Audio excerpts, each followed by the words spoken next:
If your Social Security check is $1,500 a month, a 22% cut takes $330 off it.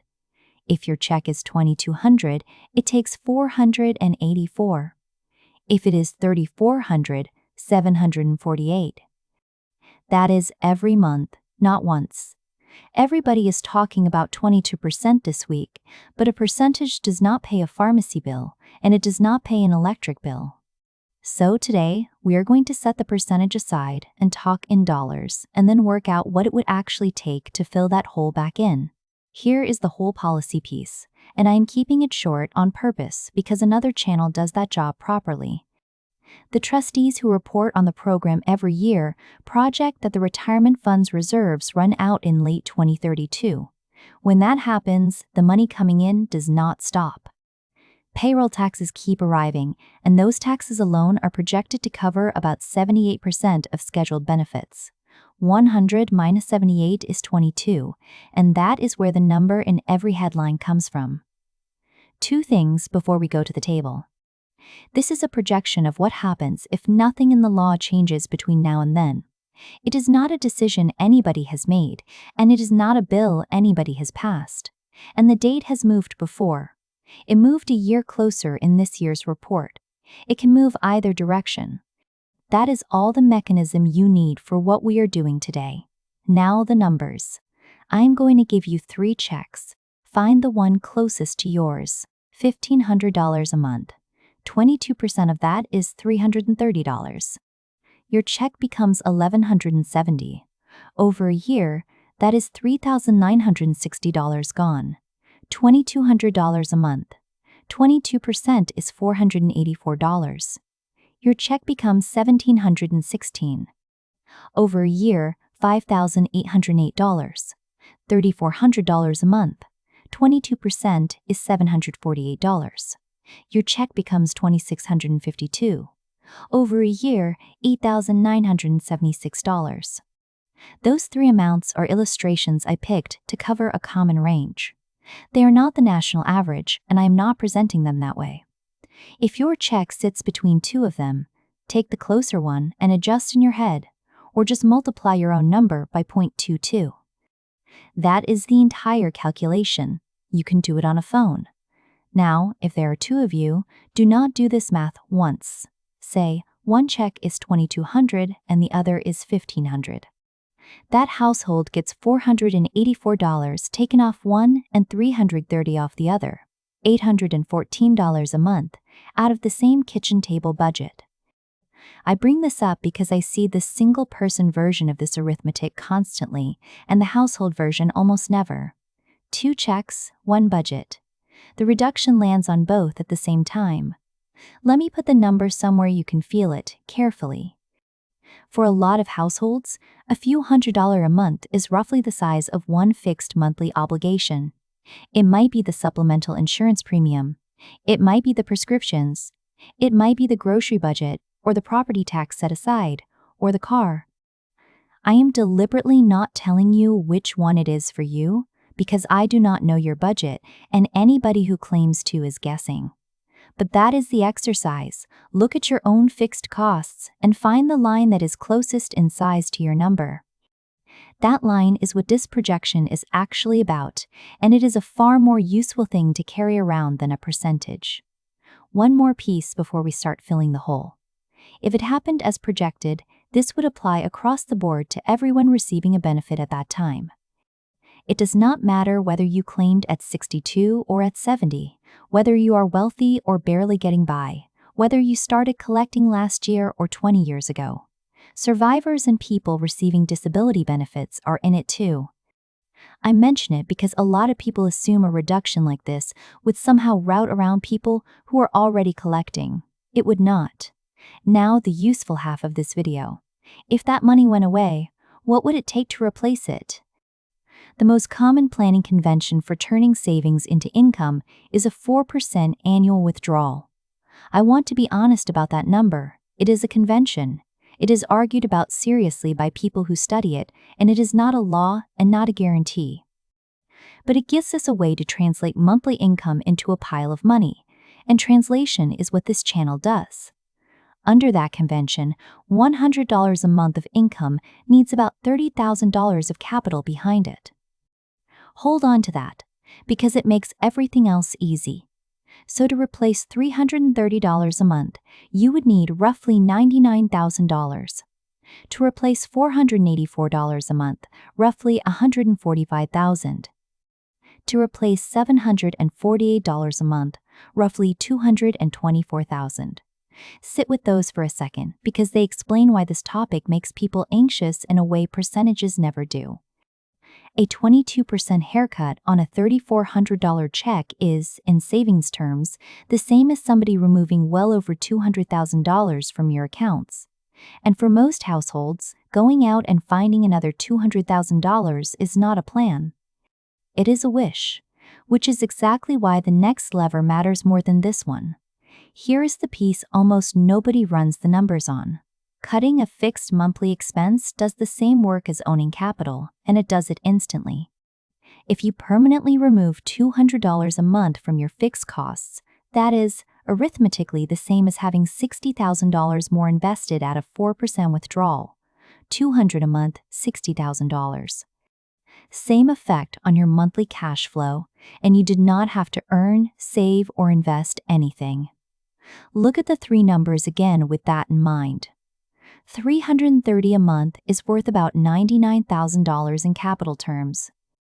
Removing $330 of fixed costs per month, if you can find it, closes the entire gap for the $1,500 check. I am not going to pretend finding $300 a month of fixed costs is easy.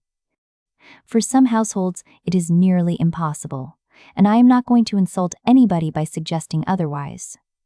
But if there is a mortgage that could be gone by then, a second car, an insurance policy that is no longer doing anything, a storage unit, a subscription stack, or a house that is bigger than the household, those are worth looking at now, while the timeline is long rather than in the year it matters. Because a dollar of fixed cost removed is the cheapest dollar of retirement income there is. And there is a second reason this lever beats the capital lever, which has nothing to do with arithmetic. Capital is exposed. The savings you would need to generate that income sit in markets, and markets do what markets do. A removed expense is not exposed to anything. It cannot have a bad year. It does not care about interest rates or about what happened in some index last quarter. Once a payment is gone, it stays gone, and it keeps paying you every single month with no maintenance at all. So when you compare the two levers honestly, they are not equal even when the numbers match. $99,000 of capital and $330 a month of removed expense produce the same monthly result on paper, but only one of them is guaranteed to still be there in a bad decade. That is why, when people ask me where to start, I almost always say, start with the bills rather than with the portfolio. Not because investing does not matter, because the bills are the part you can settle permanently. Everything so far has been aimed at a check that already exists. A lot of you are 5, 10, 15 years out, and the table looks different from there, so let me redo it for you. Your Social Security statement gives you an estimated benefit at your full retirement age. Use that number instead of a current check and do the same multiplication. If your estimate is $2,600 a month, the figure to write down is $572.